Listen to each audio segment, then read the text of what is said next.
মরণকে স্মরণ করলে জাহান্নাম বরণ করা লাগে না, চিল্লায় বলেন ঠিক কিনা?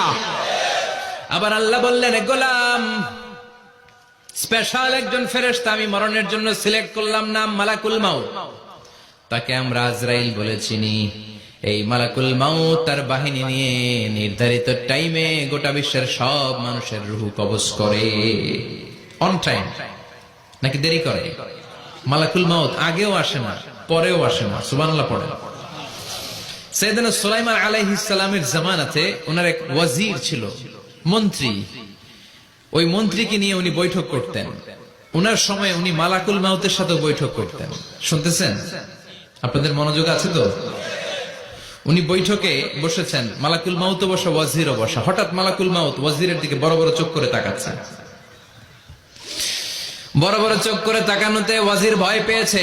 হঠাৎ মালাকুল মাউত চলে গেল। ওয়াজির বলে, ও সুলাইমান আলাইহিস সালাম, এই যে লোকটা বড় বড় চোখ করে আমার দিকে তাকালো, এটা কে? সাইয়েদনা সুলাইমান বলে, হাদা মালাকুল মাউত। যে বর্ণনাটা বলছি এটা হাদিস না, এটা হচ্ছে ইসরাইলিয়া, জিউস ট্র্যাডিশন। কোরআন হাদিসের সাথে কোনো দ্বন্দ্ব নাই, তাই বর্ণনা করা যাবে। বিষ্ণু বলেছেন, বাল্লিগু আন্নি ওয়ালাউ আয়া। আবার বলেছেন, ওয়া হাদিসু আন বনি ইসরাঈল ওয়ালা হারাজ। বনি ইসরাইলের ট্র্যাডিশন বর্ণনা করো, জিউস ট্র্যাডিশন বর্ণনা করো, এতে কোনো সমস্যা নাই। ওয়াজির বলে, ও সাইয়েদনা সুলাইমান, বড় বড় চোখ করে যে তাকালো লোকটাকে? সাইয়েদনা সুলাইমান বলে, হাদা মালাকুল মাউত, এটা মৃত্যুর ফেরেশতা। ওয়াজিরের কলিজায় পানি নেই। এটা কি ফেরেশতা? শুনে তো পিলে চমকে গিয়েছে। কয় কি? মালাকুল মাউত তো আমার চিনে ফেলাইছে, বাড়ি চিনে ফেলছে, আমার খবর আছে। সাইয়েদনা সুলাইমান আলাইহিস সালাম জিনদেরকে দিয়ে কাজ করাতেন, মেঘমালাকে দিয়ে কাজ করাতেন, বিশাল সিংহাসন নিয়ে পৃথিবীর প্রাচ্য থেকে পাশ্চাত্যে ঘুরে বেড়াতেন।